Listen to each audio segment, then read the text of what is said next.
Hello दोस्तों, welcome back to my YouTube channel. आज हम बात करने वाले हैं बीएससी सिक्स सेमेस्टर के लिए जूलॉजी का पेपर 1 2025 का पेपर है यह इसके बारे में, जिसमें मैं आपको पूरा पेपर को एक्सप्लेन करूंगा और बताऊंगा कि एग्जाम में क्या इंपॉर्टेंट है। आपका एग्जाम 16 अप्रैल को लगा हुआ है महात्मा गांधी काशी विद्यापीठ यूनिवर्सिटी का। तो अगर आप एग्ज़ाम देने वाले हैं तो ये वीडियो आपके लिए बहुत ही बेस्ट साबित होगा कि आप एग्ज़ाम में बैठेंगे तो आपको पता होगा। जब आप एग्ज़ाम आपके सामने पेपर आएगा तो देखेंगे तो जितना क्वेश्चन मैं बताऊंगा आप कहेंगे हाँ मैं वीडियो देखा था। ठीक है, तो देखिए सबसे पहले क्या है। देख सकते हैं आपका 2025 का पेपर है, प्रीवियस ईयर का पेपर। इसमें से आपको क्वेश्चन देखने को मिलेंगे ही। और हाँ, इतना क्वेश्चन को जितने इसमें जितना पेपर में जितना क्वेश्चन है उसको आप तैयार कर लेते हैं तो आप एग्जाम में 75 नंबर आराम से ला देंगे। चलिए तो देखते हैं। सबसे पहले सेक्शन ए क्या है। सबसे पहले बात करते हैं सेक्शन ए, जिसमें 5 क्वेश्चन रहेंगे और दो हर एक क्वेश्चन 2 नंबर का रहता है। तो चलिए पहला क्वेश्चन देखते हैं क्या है। कन्वर्जेंस मतलब अभिसार अभिसरण अभिसरण क्या है। कन्वर्जेंस का मतलब होता है जब अलग अलग स्पीशीज सिमिलर इन्वायरमेंट में रहकर एक जैसे फीचर डेवलप कर लेती हैं, जैसे बर्ड और बैट के विंग। तो इससे क्या बोलेंगे, अभिसरण। नेक्स्ट क्वेश्चन देखेंगे, जेनेटिक ड्रिफ्ट क्या है। जेनेटिक ड्रिफ्ट यह एक इवोल्यूशन का रैंडम प्रोसेस है जिसमें पॉपुलेशन में जीन्स की फ्रीक्वेंसी चांस के कारण बदल जाती है। फिर नेक्स्ट क्वेश्चन देखेंगे, स्पर्मियोजेनेसिस क्या है। इसमें स्पर्मेट स्पर्मिड मैच्योर होकर स्पर्म बनाता है, यानी मेल रिप्रोडक्टिव प्रोसेस का लास्ट स्टेज होता है। ठीक है, नेक्स्ट क्वेश्चन देखेंगे, एडाप्टिव रेडिएशन अनुकूलित विकिरण। जब एक स्पीशीज अलग अलग इन्वायरमेंट में जाकर कई नई स्पीशीज बना देती है तो इसे एडेप्टिव रेडिएशन कहते हैं। हम मूल कोशिकाएं क्या हैं, स्टेम सेल्स हैं। यह स्पीशीज स्पेशल सेल्स होते हैं जो बॉडी के किसी भी टाइप टाइप के सेल में चेंज हो सकते हैं। ठीक है, इस जैसे इन सब की आप क्या कर सकते हैं, 2-3 लाइन का डिफिनीशन याद कर ले सकते हैं और जो डायरेक्ट एग्जाम में क्वेश्चन आता है उसमें लिख सकते हैं। फिर अब बात करेंगे सेक्शन बी का। इसमें 5 क्वेश्चन अटेंड करने होते हैं और हर क्वेश्चन थोड़ा डिटेल में लिखना होता है। इसका वर्ड लिमिट 100 वर्ड होता है। ठीक है, इससे पहला क्वेश्चन देखते हैं। क्वेश्चन नंबर दूसरा, फर्स्ट क्या discuss the theories of evolution given by Lamarck. Lamarck के द्वारा थ्योरी ऑफ इवोल्यूशन को विवेचना कीजिए, बताइए। नेक्स्ट क्वेश्चन देखेंगे क्या है, discuss the selection as a forces of evolution. ऐसे क्वेश्चन को आप लोग अच्छे से तैयार कर लीजिए, एग्जाम में देखने को मिलेगा 100%। नेक्स्ट क्वेश्चन क्या है, right about type of fossils. तो आप बता सकते हैं फॉसिल कितने प्रकार के होते हैं। मोल्ड, कास्ट, ट्रेस, फॉसिल, ये सब आपको पता ही होगा। फॉसिल के बारे में अच्छे से इंपॉर्टेंट क्वेश्चन पूछा जाता है बार बार, तैयार कर लीजिएगा। Explain the sympatric and allopatric speciation.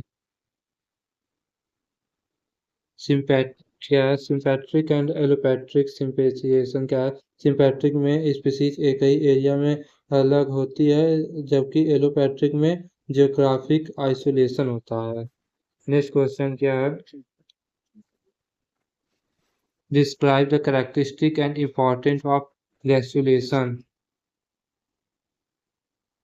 यह एक इम्ब्रोनिक डेवलपमेंट का स्टेज है जिसमें 3 जर्म लेयर बनती है, एक्टोडर्म, मेसोडर्म एंड इंडोडर्म। तो ये आप लोग इसको आप लोग डिटेल में पढ़ लीजिएगा, इंपॉर्टेंट क्वेश्चन है। नेक्स्ट क्वेश्चन क्या है, write a note on fate map. Fate map क्या है, फेट मैप बताता है कि एम्ब्रियो का कौन सा हिस्सा आगे चलकर बॉडी का कौन सा ऑर्गन बनेगा। तो ये फेट मैप है, इसको आप लोग अच्छे से तैयार कर लीजिएगा, इंपॉर्टेंट क्वेश्चन है। फिर नेक्स्ट क्वेश्चन क्या है, write a note on regeneration. पुनर्जनन के बारे में टिप्पणी लिखिए। रीजनरेशन में ऑर्गेनिज्म डैमेज बॉडी पार्ट को दोबारा बना सकता है, जैसे स्टारफिश। फिर नेक्स्ट क्वेश्चन देखेंगे, describe the role of hormones in insect metamorphosis. तो हार्मोन इन इंसेक्ट्स मेटामॉर्फोसिस क्या है, इसको आप लोग अच्छे से पढ़ लीजिएगा। जैसे एक एक्टाइनो एक एक्टिसोन और जेबेलाइन हार्मोन इंसेक्ट के ग्रोथ और मेटामॉर्फोसिस को कंट्रोल करते हैं। अब सेक्शन बी में डायग्राम भी बनाकर आप जब जितना भी अच्छा डायग्राम बनाएंगे आपको उतना अच्छा नंबर मिलेगा, तो आप लोग डायग्राम्स का प्रैक्टिस कर सकते हैं। अब सबसे इम्पोर्टेंट सेक्शन सी है जिसमें 2 क्वेश्चन आपको अटेम्प्ट करने होते हैं और यही सबसे ज़्यादा मार्क्स आपको देता है। तो मैं सजेस्ट करूंगा कि आप सबसे पहले सेक्शन सी को ही एग्जाम में करिए, क्योंकि आप सेक्शन सी का दोनों क्वेश्चन अटेम्प्ट कर लेंगे तो आपके पास 40 नंबर आपका कंफर्म हो जाएगा। जिनमें से मान लीजिए आपको 15-15 नंबर मिलता है तो 30 नंबर आपके लिए बहुत होता है। ठीक है, तो चलिए देखते हैं क्वेश्चन क्या है पहला इसमें का। Describe in detail the modern synthetic theory of evolution. तो इसमें डार्विन थ्योरी प्लस जेनेटिक्स दोनों कंबाइन होते हैं। Mutation, gene flow, natural selection सब इंक्लूड करके आप इसको डिटेल में अच्छे से लिख सकते हैं। आपको 20 में से 20 नंबर मिल जाएगा, अच्छे से आप लिखेंगे तब। नेक्स्ट क्वेश्चन देखेंगे। Discuss the Hardy Weinberg equilibrium and mention the condition for its maintenance. तो क्या है हार्डी वेनबर्ग लॉ? यह बताता है कि अगर कोई इवोल्यूशनरी फोर्स नहीं हो तो जीन फ्रीक्वेंसी स्टेबल रहती है। No mutation, no migration, no selection, उसका क्या है आपका कंडीशन भी हो सकता है। फिर नेक्स्ट क्वेश्चन देखेंगे। Describe in detail the mechanism of fertilisation. Most important question है, सिंपल क्वेश्चन है। इसमें स्पर्म और एग के फ्यूजन का पूरा प्रोसेस आता है, एक्सटर्नल और इंटरनल फर्टिलाइजेशन दोनों। तो आप इसको अच्छे से डिटेल में लिख सकते हैं।